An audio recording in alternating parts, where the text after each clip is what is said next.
Guardians, what's going on, y'all? Sly here, back at it with another Destiny 2 video for you, and it has begun, guys. It is officially released around the world. It's a complete night and day difference from Destiny 1. I mean, you can tell that so much work has been crafted and added into the world for just story missions alone. Some of these places are so big they just go on forever, and that's only for like a 2-minute encounter. Anyway, so speaking of surprises, let's jump into what we're going to talk about today, and that's Bright Engrams. Now, we knew Bright Engrams would more than likely be a source for shaders, respawn animations, probably ghost shells since you take them to Eververse to be decoded, and we were right. That's exactly what Bright Engrams contain, but they also are absolutely packed with stuff, guys. I mean, simply overloaded. So in this video, we're going to take a look at Bright Engrams. I'll briefly talk about how they drop, the plethora of items contained within, and also what this means for Eververse. So without delay, let's take a look, because I don't know about you all, but I still have a ton of game left to play. Alright guys, so Bright Engrams are a special type of engram that drop from leveling up. However, they only drop after you reach level 20, similar to Motes of Light dropping from maxing out your XP bar in Destiny 1. The same thing happens here. Even though XP no longer matters after 20, they have given it a purpose by dropping these engrams once your XP bar is full. So that's actually a pretty awesome way to keep XP and associated buffs relevant for longer.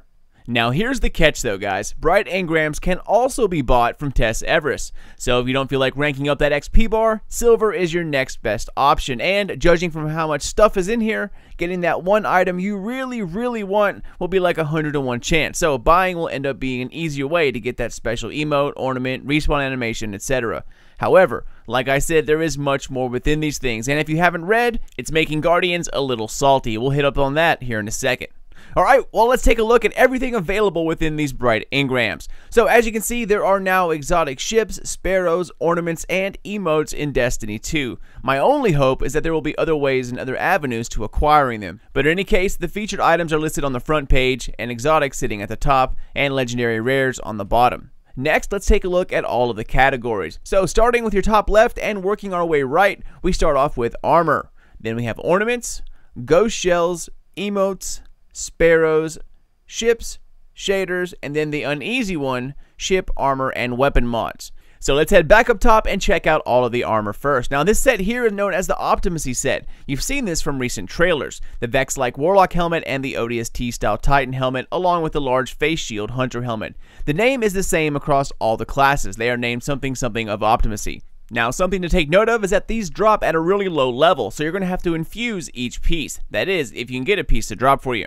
Okay, next category, exotic weapon ornaments. Now, there are 17 weapons here, and they're all new. Now, since this game just released, and most of us aren't even familiar with what they look like normally, I'll just go ahead and make a quick slideshow showing all of these ornaments off. And I have to say, guys, they look phenomenal. They did a very good job at making these look awesome. The way they look normally, also pretty good, but this just puts the icing on a bit more. Way more details and lights in comparison to Destiny 1. Now, just to be clear, the names that you're seeing here are not the name of the exotic weapons, just the skin for the exotic, and a preview of what it looks like. You need to find the weapon out in the wild to be able to equip these. Alright, moving on, guys, we have a huge collection of ghost shells up next. Now, if a Bright Engram dropped these ghost shells alone, that would be enough to make getting your favorite one hard to come by. This is just one category. I foresee a very long grind ahead of us, Guardian. Alright, well, I won't spend too much time here. You know, they're ghost shells, but some of them do look pretty epic.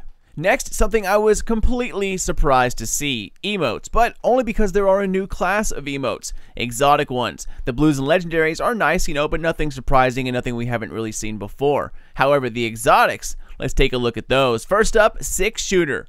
You all see that? They are actually bringing in holograms into the emotes themselves. Each one of these have some kind of interactive hologram within them. This one here, spicy ramen.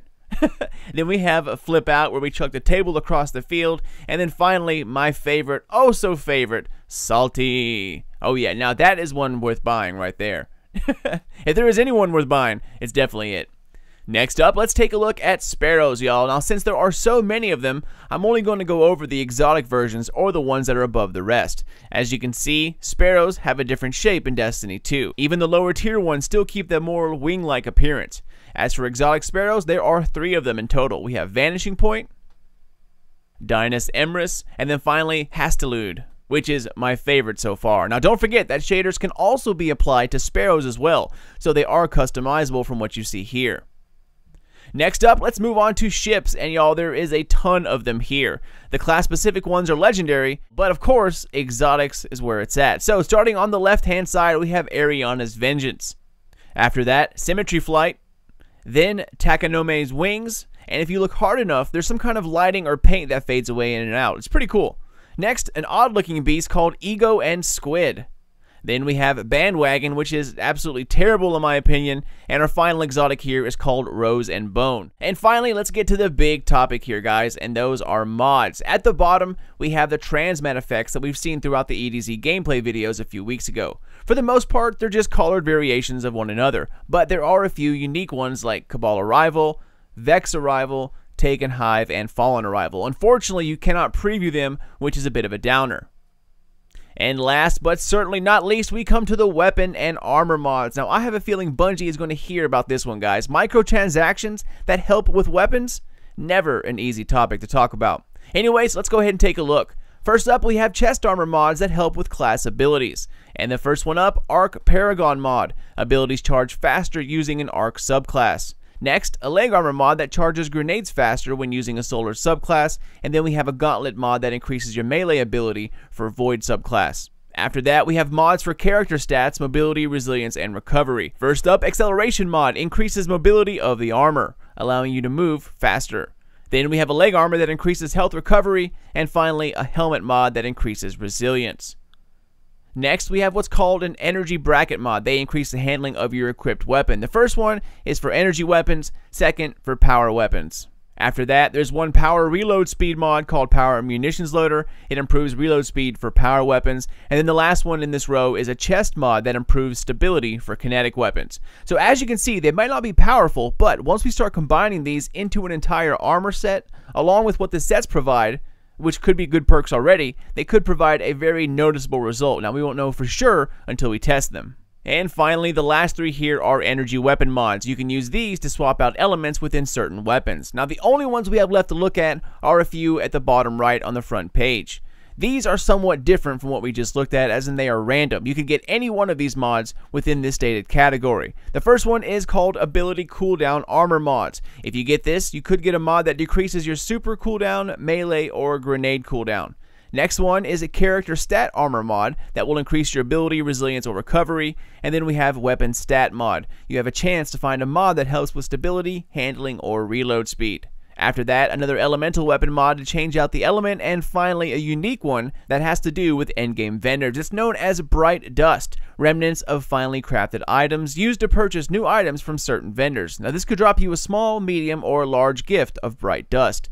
Alright, and that is about it, Guardians. So, was that a lot or was that a lot? Now, good thing is that these engrams can drop a couple of rewards at one time, not just one and done. So that does improve your chances. Anyways, that is it for me, Guardians. As always, thank you all for tuning in to Planet Destiny. Keep it here for lots more D2 videos, as there will be a constant upload stream as we start breaking down and uncovering all that Destiny 2 has to offer.